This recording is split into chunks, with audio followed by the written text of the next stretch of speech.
Everyone, welcome to my class. It's me Neha Misra. Today we'll learn chapter 15 of English text Snow White and Seven Drop.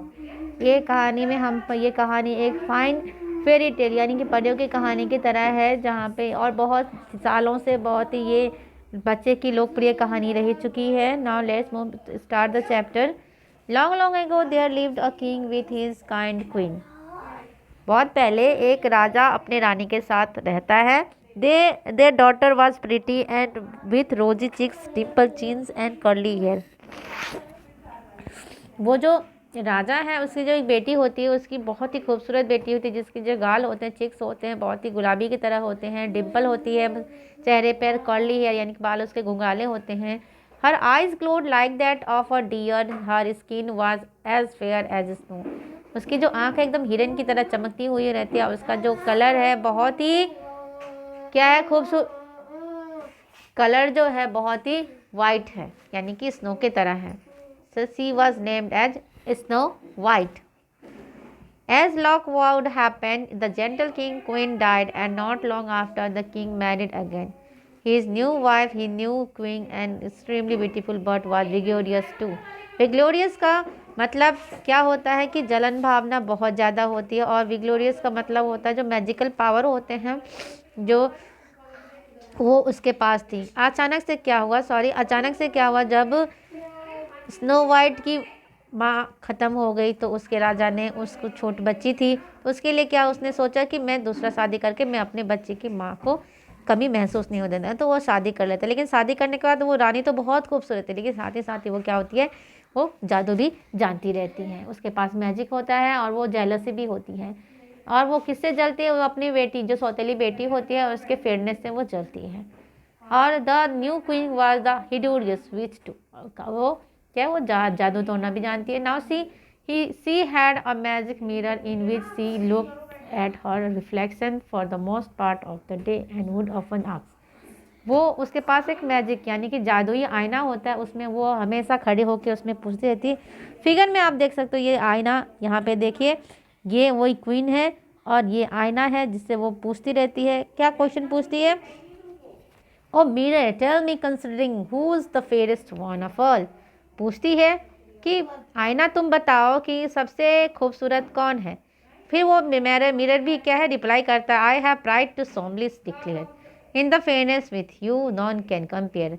खूबसूरती में आपको कोई compare नहीं कर सकता, ऐसे रिप्लाई करती है वो. Thus the days passes by, the little Snow White grew into a beautiful princess. Her beauty and the fairness of the skin enhances with every passing day, and finally one day a sadness day came when for the weak queen when mirror declared.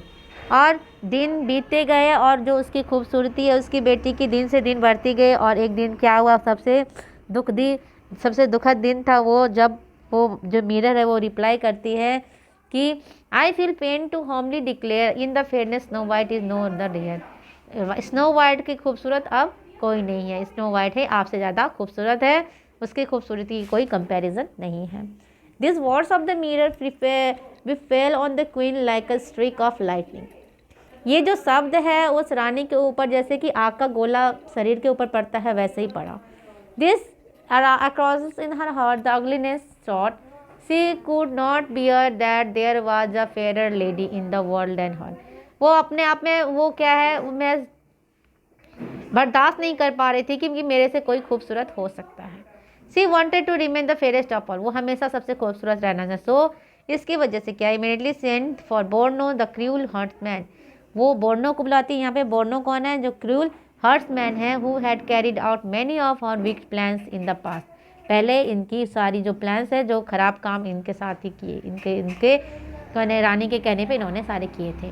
बोर्नो the wicked queen commanded, take Snow White deep into the forest and kill her and you must return with her heart and eyes. Bruno को क्या वो आदेश देती है कि ये snow white को जंगल में ले जाके तुम उसको मार देना, और मारने के बाद क्या है, उसकी जो हृदय हार्ट है और उसकी जो आंख है वो निकाल के लेके आना मेरे पास.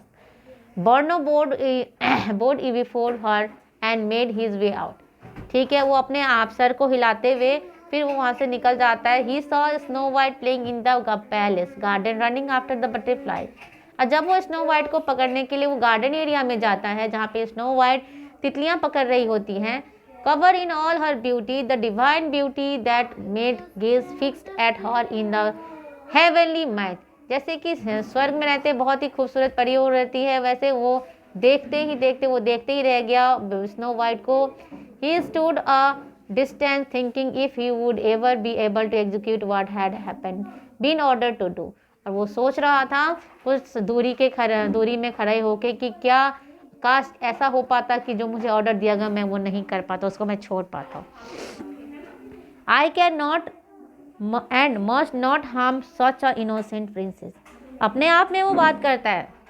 Said Borno to himself। बोर्नो ही क्या बात करता है कि ऐसे बेकसूर इनोसेंट मासूम प्रिंसेस रानी को कैसे कोई हार्म पहुंचा सकता है। Soon he sank in a deep thought, if I don't save the princess, the queen would suddenly get her killed by some other man। Third बोर्नो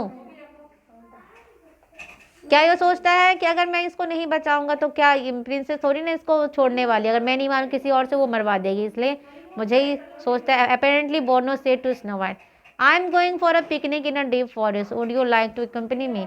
अब वो बोलता है बोर्नो उससे प्रिंसेस से कि मैं तो पिकनिक मनाने के लिए जंगल में जा रहा है, क्या तुम मेरे साथ चलोगी। Yes of course cried the princess jumping with the joy, and she climbed upon the behind on his horse। Snow White giggled from the cheek to cheek at the sight of any animals or vegetation, chattered carelessly। तो इसका मतलब क्या है, वो साथ में वो जब वो बोर्नो पूछता है कि तुम मेरे साथ चलोगी मैं पिकनिक बनाता, तो वो राजी हो जाती है और उसके घोड़े पे बैठ के और बातें करते हुए और जंगल को क्रॉस करते हुए चली जाती है धीरे धीरे घोड़े पे बैठ के। Passing through the deep forest they rode for a long, they reached a spot not so thickly wooded। Borno stopped the horse and got down with sorrowful eyes। He said to Snow White, Princess, it pains me much to inform you that the weak queen has detailed me to kill you, which I find myself unable to execute। और वो बोलता है बीच जंगल में ले जाके वो रोकता है घोड़े को और उसको वहाँ से उतर के घोड़े के घोड़े से उतर के वो बोलता है कि प्रिंसेस मुझे ये बोलते हुए बहुत दुख हो रहा है कि रानी ने है जो मुझे तुम्हें मारने के लिए भेजा है और मैं ये काम कर नहीं पा रहा हूँ।